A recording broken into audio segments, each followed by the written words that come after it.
Welcome one and all as we close out this week here at the Damage Report. I'm John Iadarola. You know who that is? That guy over there? That's Brett Erlich. How's it going, Brett? Oh, me. It's going great, John. It's tree trimming day in the neighborhood. And so if you hear it, I'm sorry, it's not my trees. And it looks really horrifying what they're doing to these sycamores or whatever. I weep for the sycamores. First of all, I don't hear anything. And second of all, they did like the main street near where I live. They like trimmed down everything, and not like trimmed, like got rid of the vegetation. There was a tree that was so beautiful and so full, and they took it down. They gave it a Brazilian, basically. Hello. It ruined that whole area. I don't know why they do it. Maybe it's like a water conservation thing. I don't know, but I hated it. No, you have to realize that you got the beautiful moment before it became a problem. What you need to understand about most domestic plants, and specifically like most like things like rose bushes, there's this thing called deadheading, which essentially means that flowers and such are like masochistic, like almost perversely masochistic, where like they like it when you cut parts of them. Like once the flower happens, it's putting all its energy into making seeds and stuff. They love it when you just prune it off, and then it'll be like, I'm gonna grow 15 more roses. For that and more lessons in botany and landscaping, please stay tuned to the Damage Report. I have a little bit of additional breaking news. I made the incredibly bad decision to eat a handful of salted peanuts before we went live, and I'm kind of feeling like it's gonna be an issue for the rest of my life, right? Right, it's crawling up into the nose passages. Yeah, I feel like lines of salt have scratched into my trachea all the way down, so I might die. Anyway, thank you for being here. I understand that at this point you're regretting that decision, so let's just press forward, okay? We have a lot of news to talk about. Not only some of the news around the developments and the responses to the death of Jordan Neely, but also more corruption in the Thomas family. This time, not Clarence.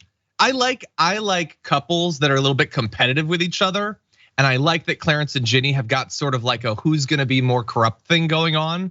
And so we're gonna be talking about that, and there's just a whole lot of stuff. Ron Desantis is taking on the Supreme Court. That'll be fun. And that's just in the first hour.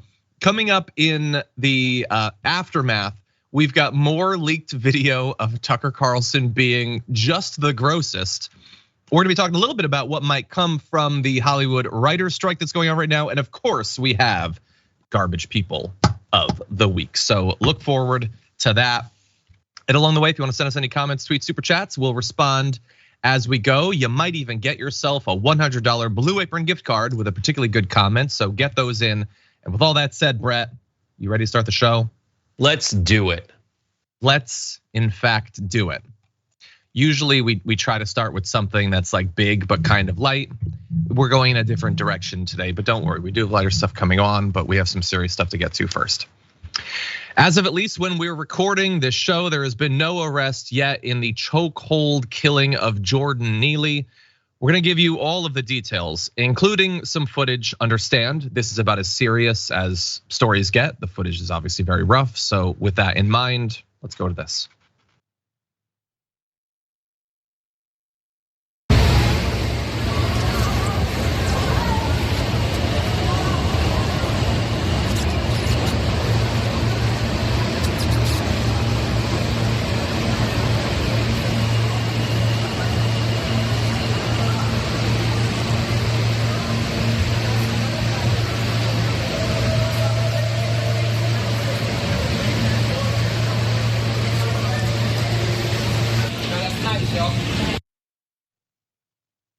So what you just saw is absolutely devastating. It is a person gradually being killed. That's what it is. It's a disaster and a tragedy.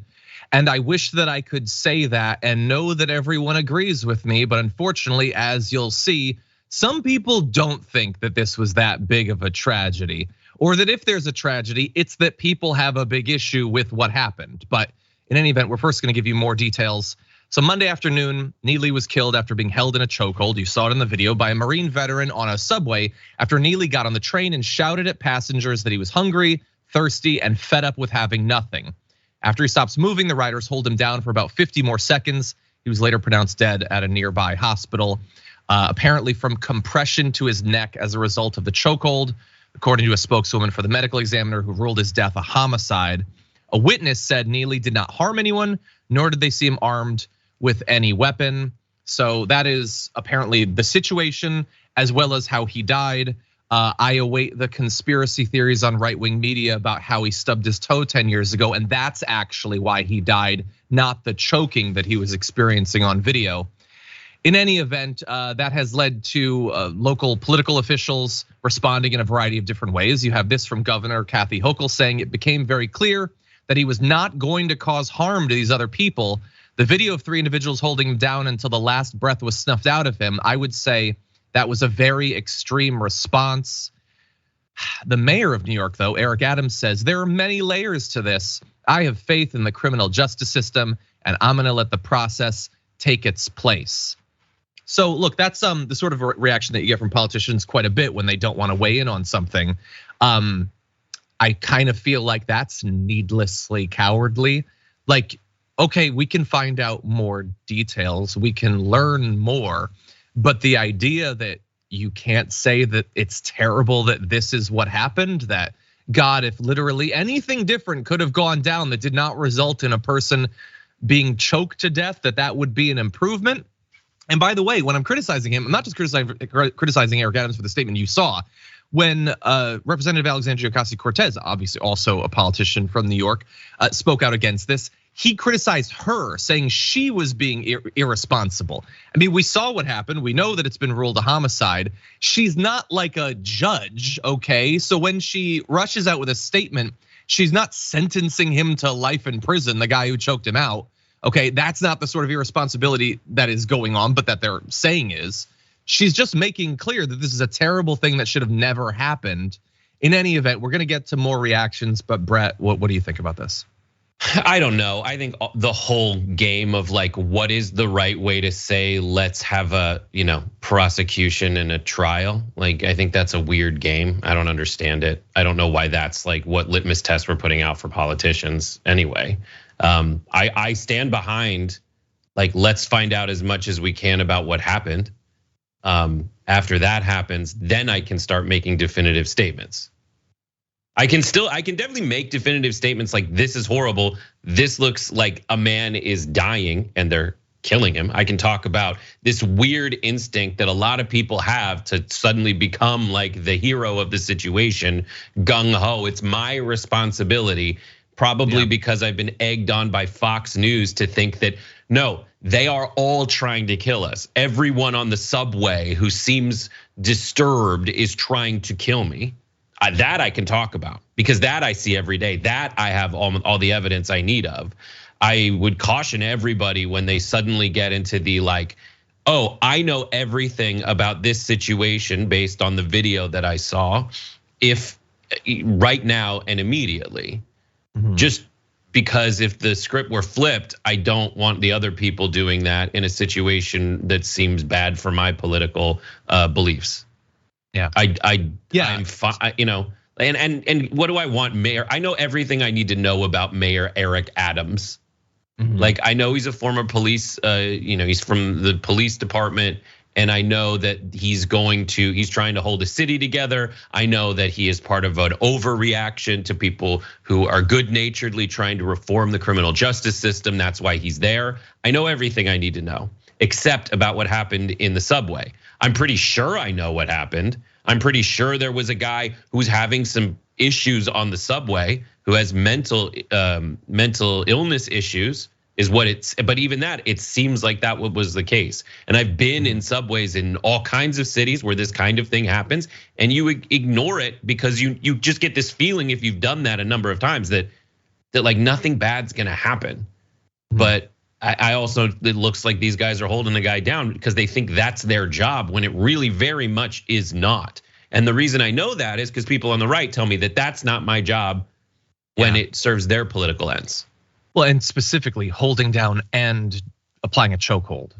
Like I would hope that at this point, there's no one in America who doesn't realize that chokeholds kill people sometimes. But in particular, if you're in New York, I don't think that you get to plead ignorance about the danger of applying long-term chokeholds to people.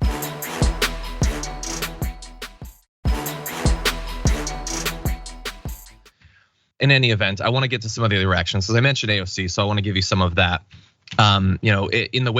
In the wake of the killing of Jordan Neely, some politicians have spoken out about how devastating this is and how it should be avoided at all costs.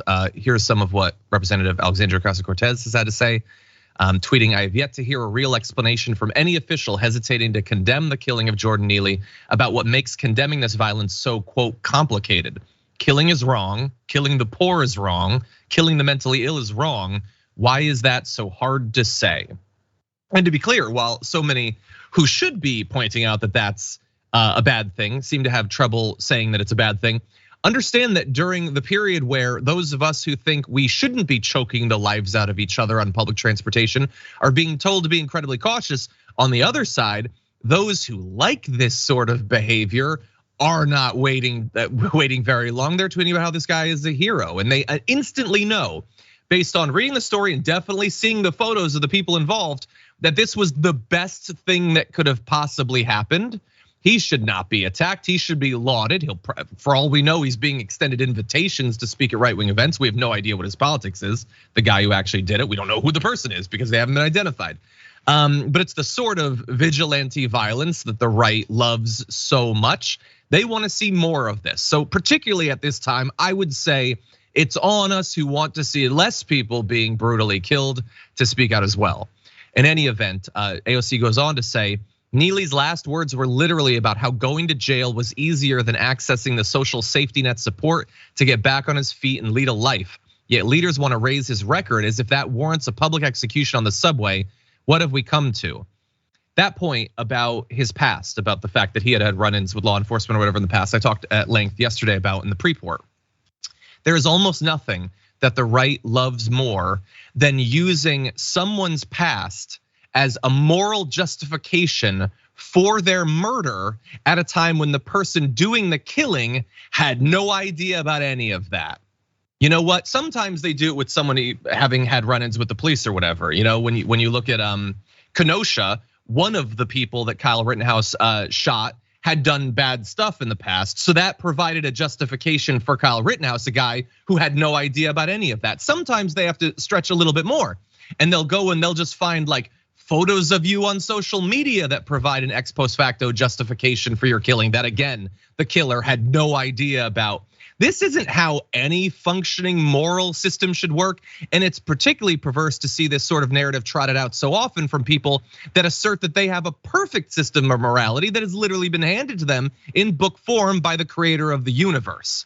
And yet it doesn't seem to have led to much of the empathy that is so closely associated with figures like Jesus Christ himself. In any event, Brett, I apologize. I'm pretty angry. Why don't we get to a little bit more of the video that we have here, and then we'll jump into a conversation. Here is Jesse Waters. Now, if a cop was on that subway with Neely going wild like that, he probably wouldn't be dead. Men are having to take matters into their own hands to protect themselves and innocent civilians.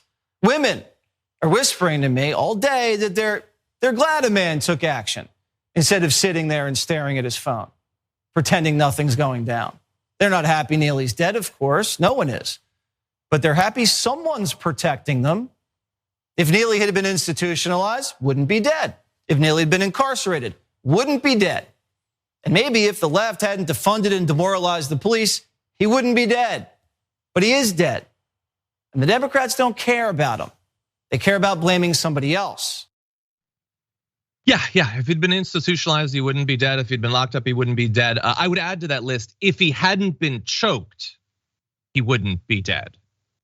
Again, we already know that he apparently was not threatening anyone. He wasn't getting violent. Jesse Waters called what happened a response to him being wild. He was, we presume, yelling. He was making a scene. That's wild, according to Jesse Waters. You know what I think is wild? I think choking the life out of someone is wild. I think it's way wilder than anything Neely is alleged to have done. And you'll notice that doesn't bother Jesse Waters. He in fact says the Democrats don't care about him. I want you to respond. You can't necessarily respond specifically to me, but feel free to send in comments, but respond at least to yourself. Scale of 1 to 10, how much does Jesse Waters care that Jordan Neely is dead? Does it even rank as a 1? Does anyone think that he gives a single damn about this? I can't, look, I'm not a psychic, I can't get to his head, but I see his whole vibe and I have a pretty good feeling. Brett, what do you think?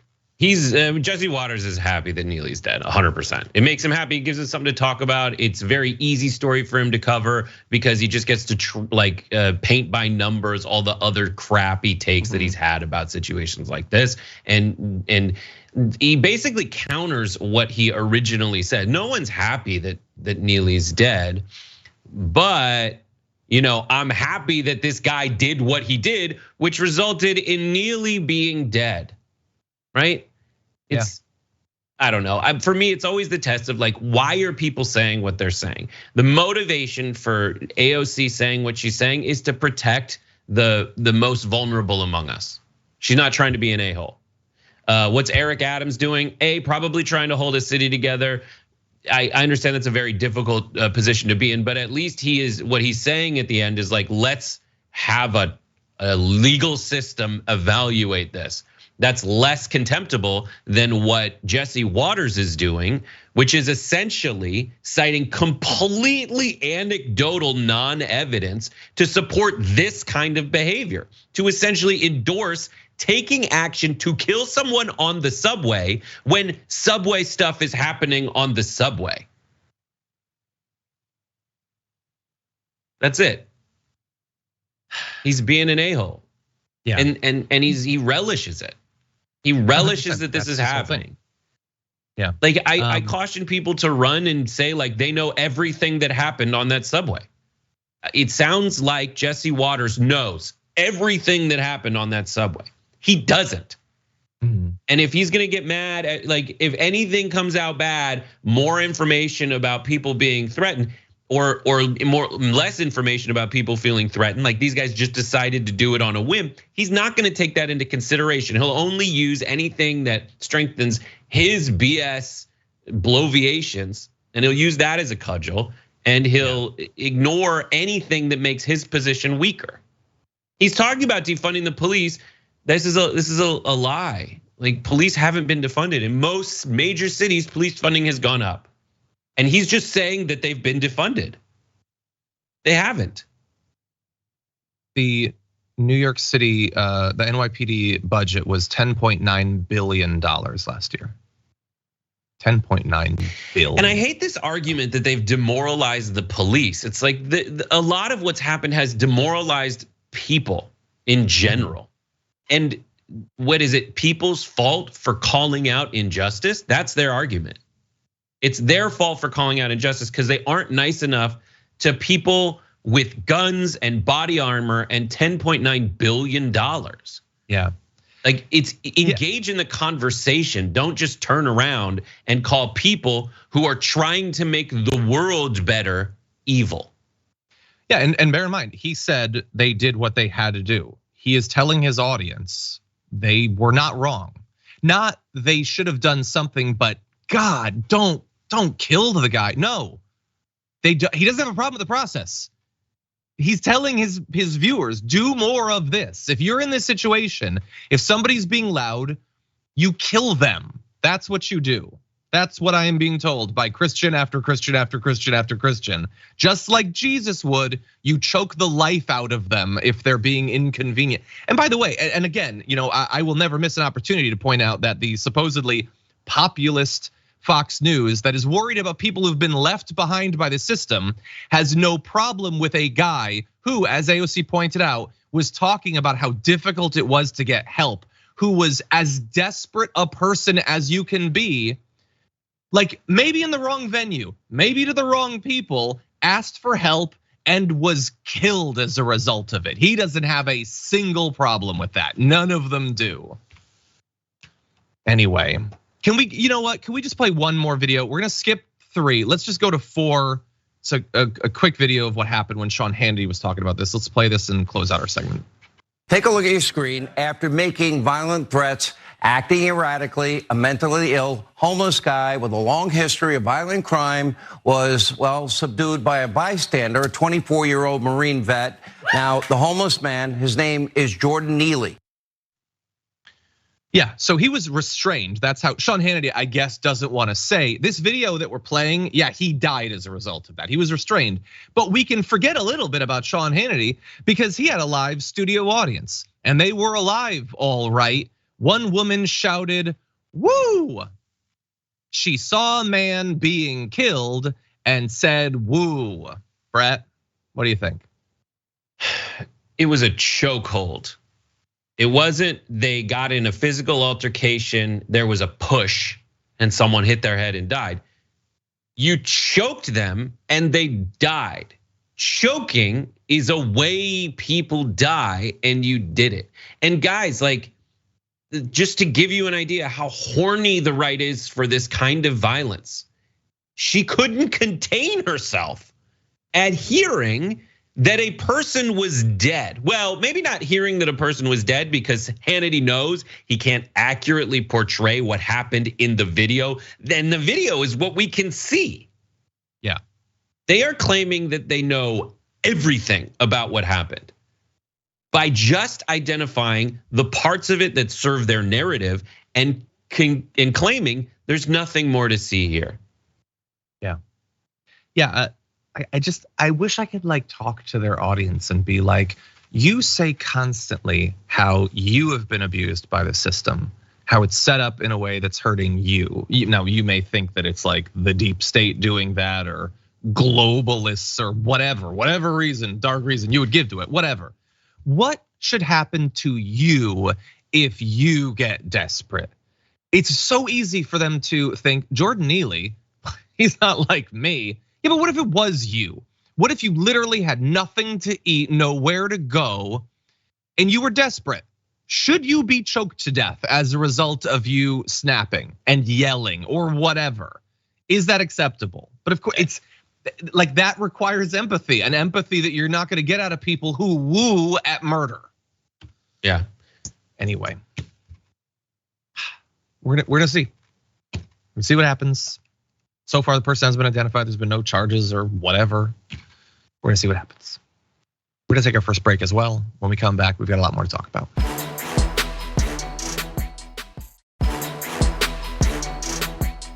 One of the people in that photo is corrupt. Well, actually two, but in this case, it's not Clarence Thomas so much. Ginni Thomas deciding to make a play for Corrupt Thomas of the Day. Here's what we found out. In the last 24 hours, conservative judicial activist Leonard Leo arranged for Ginni Thomas, wife of Supreme Court Justice Clarence Thomas, to be paid tens of thousands of dollars for consulting work just over a decade ago. And if that's not bad enough for you, he also made it explicit that he did not want her name to be on the paperwork. They tried to cover this up, and thankfully, as a result of the work of journalists at the Washington Post, we have the details, and here they are. Back in January of 2012, Leo instructed GOP pollster Kellyanne Conway, popping up in a fun little cameo, to build a nonprofit group he advises and use that money to pay Ginni Thomas. The same year, the nonprofit, the Judicial Education Project, filed a brief to the Supreme Court in a landmark voting rights case. Don't worry, we'll be talking about that in just a minute. Leo is a key figure in a network of nonprofits that has worked to support the nominations of conservative judges. He told Conway that he wanted to, quote, give Ginni Thomas another $25K. So there was probably money before, but this is what we found. He emphasized that the paperwork should have, quote, no mention of Ginni, of course. Well, if it's of course, then you shouldn't have written it, buddy, but he did. And so Conway's firm, the polling company, did send the $25,000 bill. Per Leo's instructions, it listed the purpose as, quote, supplement for Constitution polling and opinion consulting, a label designed to make you fall asleep before you finish reading it so you don't realize what's actually going on. By the way, overall, they paid $80,000 to Thomas's firm between June 2011 and June 2012, with expectations of paying another $20,000. So that gets you to $100,000 in consulting work that she totally did. So why is this important? Well, just by the very nature of paying a Supreme Court justice's wife, it seems suspect. But specifically, in December 2012, the Judicial Education Project submitted an amicus brief in Shelby Counter versus Holder, a case challenging a landmark civil rights law aimed at protecting minority voters. The court struck down a formula in the Voting Rights Act that determined which states had to obtain federal clearance before changing their voting rules and procedures. Clarence Thomas was part of the 5-4 majority. Now, he, in theory, should have recused himself because federal law requires justices to recuse if their, quote, impartiality might reasonably be questioned. I feel like I'm questioning it in a way that is reasonable, but he didn't, which allowed them to strike it down. Now, the joke is potentially on Leonard Leo because I have a feeling Clarence Thomas would have struck that down in his sleep. I don't think he needed to be paid the $100,000 to do that. But in any event, he shouldn't have been voting on it because there was a massive conflict of interest. It wasn't the first conflict of interest, there are many, but it is nice to see Ginni Thomas getting involved so directly in all of this. Brett, what do you think? Hunter Biden is Joe Biden's family member and did coke off his own penis. I don't remember exactly what the details are of that, but the right wing is saying, there is corruption in the Bidens because this guy's family member did something inappropriate, something, a lot of money. Ginni Thomas, last time I checked, your wife is a member of your family, is getting not only essentially direct payments from a guy whose single mission in life is to create a system that pays for judges to give them handouts. And the entire right wing is like, nothing to see here. And in addition, this same group that's mad that the people on the left point out very obviously racist things, and the right's like, why you call everything racist? Hilariously, the cherry on the top of this dumb Sunday is people like Hannity saying, you know what? Because you're pointing out what is very obviously giving this guy's wife and him money and vacations and all other kinds of handouts, just because I pointed that out, oh my God, I'm a racist. It's hilarious. It would be hilarious, I guess, if it wasn't so troubling. And the sad part is, apparently it's illegal to point out that there are people that are trying to take down the integrity of the institutions that we need to have faith in. And when we point it out, somehow we're the bad ones. Yeah, 100%. Yeah. And we're being unfair, and we're specifically targeting Clarence Thomas, although people have pointed out great stuff involving Kavanaugh and Gorsuch as well as the more liberal justices too. And the only response from the right is generally, well, Sotomayor's bad too, to which I say, yeah, let's do something about that. But they don't want anything. That's what whataboutism is for. It is not an attempt to make sure that two things are treated with the same level of seriousness, except insofar as that level of seriousness is not at all. Anyway, let's get to some of the reactions to this. The news breaking that Leonard Leo, this well-connected, political donor who's trying to make the courts more conservative, giving all this money to Ginni Thomas, not a reason to worry. I am being told by Leonard Leo, who says, it's no secret that Ginni Thomas has a long history of working on issues within the conservative movement. And part of that work has involved gauging public attitudes and sentiment. The work here that she did here did not involve anything connected with either the court's business or with other legal issues. As if that should reassure anyone who thinks that this is corruption. If you pay the wife of a guy who's going to rule on it, it doesn't matter if the work she was doing to get the payment was directly related to it. The timing is the scary thing. You paid her right before he ruled on the issue. I think he is intelligent enough to understand that. He is gambling that you are not. Goes on to say, I have known Clarence and Ginni Thomas since 1990. They are dear friends and are people of tremendous goodwill and integrity. He's saying that after all of the news that's broken of the past few weeks. Anybody who thinks that Justice Thomas is influenced in his work by what others say and do, including his wife Ginni, is completely ignorant of who this man is and what he stands for. And anybody who thinks Ginni Thomas would seek to influence the Supreme Court's work is completely ignorant of the respect she has for her husband and the important role that he and his colleagues play in our society. Okay, that's his defense. But you might say then, but if there was nothing wrong, why did you specifically tell Kellyanne Conway to leave her name off of it, to make it harder to track it? He has an answer for that. He says, knowing how disrespectful, malicious, and gossipy people can be, I have always tried to protect the privacy of Justice Thomas and Ginni. Oh, okay, yeah, people are gossipy, that's true. TMZ would have been all over that payment back when it happened. No, dude, come on. Everybody understands exactly what he was trying to do, why he was trying to hide it. He didn't want you to know. It's the sort of elite backroom, behind the scenes dealing that conservatives love to pretend to have a problem with on Fox News. And then when they get an example of it, absolute crickets from them. What do you think, Brett? No, I agree with that part. It's like, basically, he sounds like, how hilarious would it be with every crime if the criminal was like, I didn't write payment for killing my wife, because you know how gossipy people can get. I didn't write that in the memo on the check. No, you put it in cash and you walk it over.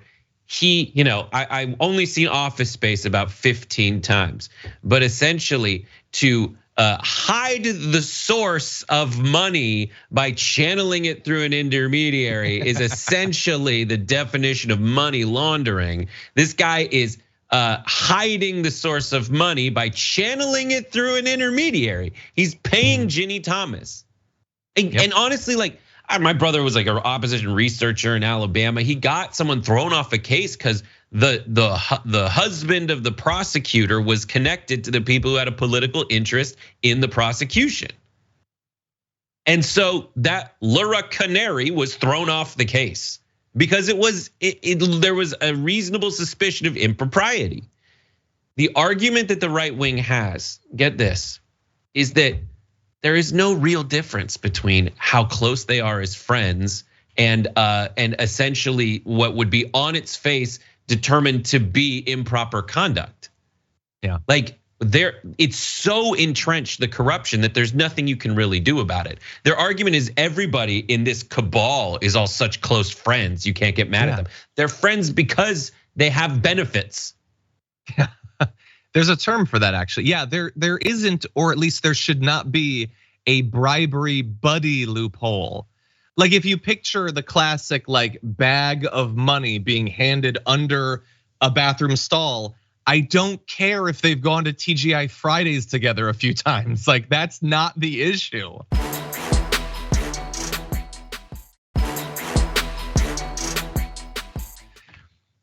Anyway, by the way, there is a comment that seems relevant based on some of the examples you've been given. Your wife has messaged, Brett seems to have thought through this wife killing strategy a little too well. I'm watching Love and Death right now, and everybody else should too. I might, my wife's watching it. We'll see. Anyway, with that said, we need to move on to other news because there's a lot of other news to move on to. So why don't we jump into this? Governor Ron Desantis has signed a bill this week allowing the state to seek the death penalty in sexual battery cases involving children younger than 12. This is, at least insofar as the Supreme Court has ruled in the past, explicitly unconstitutional. But the Supreme Court is what it is, and so everyone stay tuned to find out whether they side with him. But first, the legislation, which is going to go into effect in October of this year, requires a minimum sentence of life in prison without parole for cases of sexual battery against young children.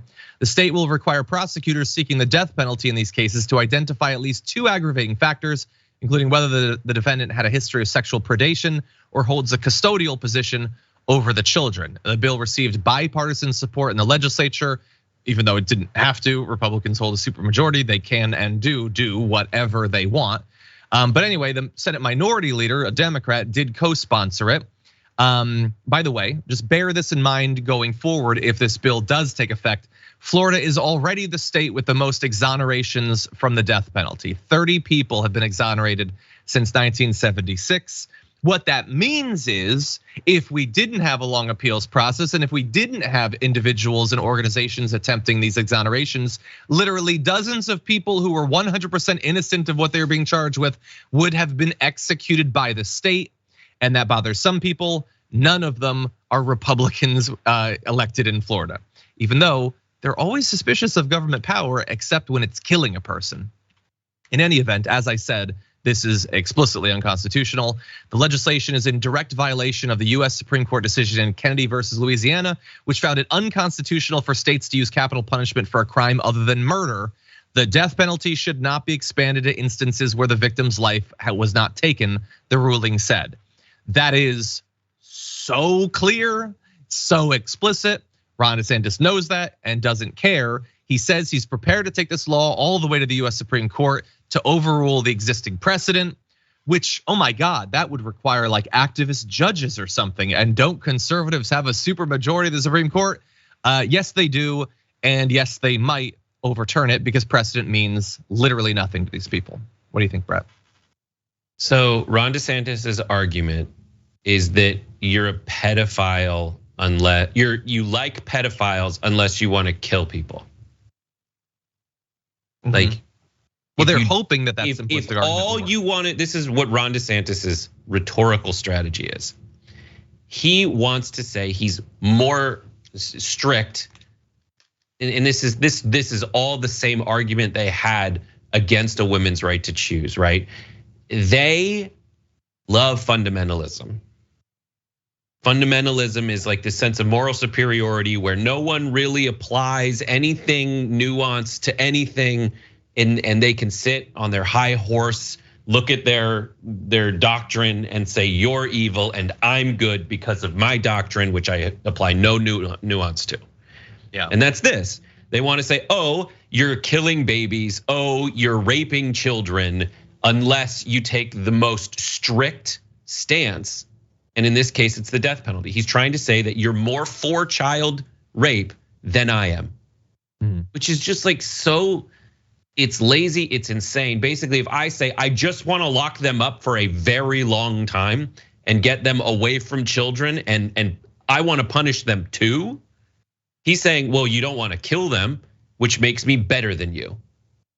Which is it's one of those like, they frame a ridiculous argument in a way that makes other people seem ridiculous. But their argument is ridiculous. Like he's like, unless you want to kill more people, you're a pedophile. And they're calling people who like dudes who put on a dress pedophiles because they want to put on a dress. Well, they like the idea of increasing the number of people that are being killed. You can apply that to virtually any situation. It also applies to the state. The same state that they continually say they want to make it small and powerless and all that, they believe it should be killing more people. The government should be killing more of its citizens in all cases. That's what they want. Unless those citizens have themselves killed people who are like ringing the wrong doorbell or driving their car purposefully into protesters. The government should not get involved in that, but in this case they should. And by the way, to the person who might say, and they will do exactly what Brett said. They love the idea because all of this in terms of political narratives from the right over the past few years is just designed to make people who are not particularly clever, not particularly curious, have an easy out to feel morally and intellectually superior will be, why do you think that they shouldn't kill a pedophile? Oh, that's easy. I don't think they should be killing anybody. Should lock him up for the rest of their life. Listen, they never get out. Why do you want to give them the easy way out? I think by and large, if you kill, this is my instinct. If you kill someone, we should kill you. I'm fine. Like if that is my instinct, right? But I know how often we get it wrong. Yeah, exactly. That's why I'm not for the death penalty. By that definition, if I followed my instinct, it's not after thinking about it, my position, but my instinct, oh, you kill someone, we should shoot you in the face and kill you till you're dead. But then if I endorse a system that does that and people end up dying as a result unjustly, then by my own logic, you should come and kill me because I endorse that system.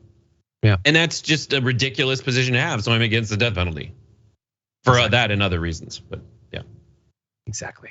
Yeah, they get it wrong. And again, the same government that should be powerless and yet it should be able to kill gets everything wrong, we're told, but should be making the decision as to who lives and who dies. Yeah, it doesn't make any sense. Okay, with that said, we do have to take our second break. More to come after this.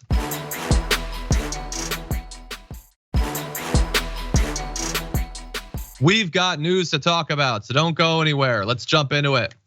Bernie Sanders is back, and he's not satisfied to just accept, I guess, whatever crumbs come workers' way. He feels like, during the periods of American political history where the labor movement was able to make big gains, we have to start with big asks.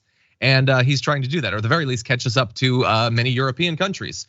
So we're gonna jump through a few of the suggestions he's made recently that I hope take off. One is that he's calling for a 32-hour work week with no pay cuts, saying it's time to make sure that working people benefit from rapidly increasing technology, not just large corporations that are already doing phenomenally well. So look, this could come in the form of a 4-day work week. It could come in the form of shorter days. If this strikes you as insane and a non-starter, then you probably live and grew up in America. France has a 35-hour work week. Is considering reducing it to 32. Norway and Denmark are at 37 right now. The idea that back when 40 hours was decided on, that we had achieved some sort of cosmically significant perfect number that should never change has always struck me as odd, when it was in fact just a thing that was landed on as a result of ongoing negotiations. The fact that we have a 2-day weekend is not like a necessity that is baked into the fabric of our reality. All of these things can change. And it is a little bit weird that we have had decades and decades and decades of new technology, increased productivity that one would think should lead to extra benefits, and yet haven't. We work, more hours. We don't have an extra weekend day. But you have to bear in mind that it did in fact generate those extra benefits. The extra benefits just didn't go to the workers. But profits are way up. CEOs make way more money than they used to. And so maybe that could just be spread around a little bit. And thankfully, Bernie Sanders pushing for that. What do you think, Brett? More things like this.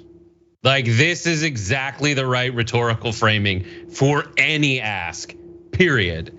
So often, there's these movements that are like, let me say something that gets your attention but makes you hate me. This doesn't make anyone hate you. Like this is, oh, I too want to work fewer hours for the same amount of money.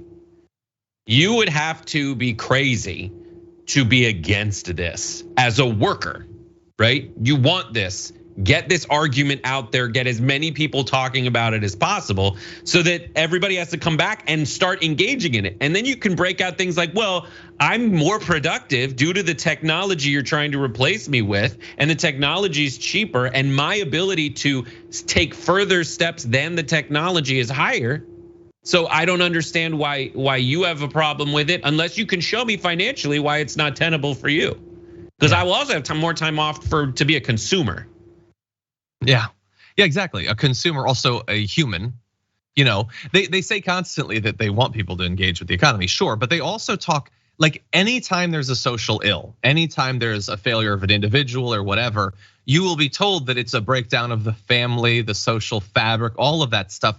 When exactly are we supposed to maintain or repair the social fabric exactly? People are exhausted when they get home from their incredibly tiring jobs. Maybe a little bit more time spent with family and friends would have untold social benefits. I don't think that's impossible to imagine. And in terms of the economic effect, look, this isn't obviously going to work for every single job in every single industry. The idea of having at least 2 days of the weekend makes sense, except as a waiter, I had to work on the weekends because that's when people are at restaurants. So no one is an absolutist or simplistic when it comes to this, but we can certainly talk about it. And it's not like we don't have data about what the likely effects would be. There have been many experiments across many different countries and in the US that have indicated that productivity can actually go up as a result of cutting hours. Even if that's difficult to imagine, that is what has actually been demonstrated. And by the way, this isn't the only thing he's doing. He's also introducing a bill to raise the federal minimum wage to $17 per hour. Some people might say, well, wait, wasn't it $15 an hour? Well, perhaps at some point it was. There was inflation, and it's also been literally years since that was the thing that people were pushing for. And so again, as 2 weekend days and 40 hours are not cosmically significant, $15 an hour as the minimum wage is also not the answer for the rest of time. Sorry, I wish we had more time to discuss that. But with that, why don't we move into our last topic? We're gonna move from a reasonable politician to the exact opposite. North Carolina's current lieutenant governor, a Republican named Mark Robinson, is running for governor. And that means there's gonna be some extra scrutiny. And take a look at what people have found when trolling through his past social media activity. Here's what he posted in the wake of the Marjorie Stoneman Douglas High School mass shooting. Let me see if I have this correct. A spoiled, angry, disobedient child shot and killed 17 of his classmates. And now spoiled, angry, know-it-all children are trying to tell law-abiding adults that we must give up our constitutional right to own certain weapons. Cue Rod Serling, because this must be an episode of The Twilight Zone. David Hogg and the rest of these silly little immature media prostitutes need to grab a passy, have seat and time out, and shut up. The very ideology of conservatism that your liberal mollycoddling string pullers have taught you to despise is exactly what you and your schools have desperately needed to prevent these massacres, as well as the multitude of failures that exist in public education. Look, substantively, the idea that what they need is a more conservative approach to gun regulation, and if they did that, the shooting wouldn't have happened, is ironic when they had a conservative approach to gun regulation and the shooting happened. But I also understand that it seems weird to focus on that when he called people who had just survived a mass shooting prostitutes. It's, by the way, a term that he likes. If we could jump ahead to graphic 3, he also tweeted out the term prostitutes. He was very impressed with himself when he came up with that. Brett, what do you think? It's so weird that his photo is him looking so jovial and friendly in the little photo in the corner. If you go back to those graphics, any of his tweets, he's just like sitting in his minivan or his room like, hi, it's me, Mark Keith Robinson. Also, Mark Keith Robinson, with those 3 names, you sound like a serial killer, even if you're not like talking about prostitutes. So weird. And that happens a lot. Like in the Bud Light argument, the Bud Light Dylan Reeves or whatever the name is, like that argument. What happened is I would watch people start off being like, this is terrible. They're marketing it to kids. No, they're not. It's beer. It's for grown-ups. But then suddenly they're talking about his like preteen breasts or like, the quote, his preteen breasts, all in the quote. It's like, you guys are the pervy weirdos. You want an example of that? Just watch their classmates get gunned down. And like you think this is a winner? You think this argument is a winner to go after the victims of a mass shooting because they're upset there was a mass shooting? Well, Brett, it worked for Marjorie Greene. Yeah, so, and did it? So hold on, you brought up the perversion, so we have to go to this example. The guy who's calling these kids prostitutes also had a lot to say about Harvey Weinstein and Bill Cosby. Take a look at this. I really believe. And you and me both are students of history. When Joseph Stalin was in power, what did he create? He created a climate of what? A climate of fear. He arrested some of his top generals and top leaders. He threw them in the gulags. He executed them. Why do you think he did that? He did that so that the common man would be really afraid, because the common man would say, look, if he threw a general and a big shot in jail, he'll definitely crush me. I honestly believe, Chris, that is what the left is doing with the Harvey Weinstein, the Bill Cosbys, the Matt Lauers. They have picked out an elite group of people that have committed these so-called sexual crimes or whatever kind of crimes they've committed or offenses, and they have thrown those people underneath the bus, eating their own, to breed a spirit of fear in people, so people will be afraid to stand up and speak up and get involved. So the guy who's talking about prostitutes thinks that Harvey Weinstein, Bill Cosby, Matt Lauer have committed so-called crimes. I would not leave him alone with school children, but that's just me. Brett, final thoughts, quick. I mean, when you're on Politics and Prophecy, it's like, oh, you're a crazy person. Got it. All right, I understand. I love what was Harvey Weinstein trying to quote get involved with? Nothing good. Nothing from what I remember. No. People in his shower at the Peninsula Hotel. Just gross. Absolutely gross. And equally gross, Mark Robinson could be the governor. Stay tuned to find out. Anyway, unfortunately, that is all the time we have for the first hour of the Damage Report. But don't worry, in the aftermath, we have more fun. Tucker Carlson also being gross. But then what's going to come from the Hollywood writers' strike? We've got that and Garbage People of the Week after this.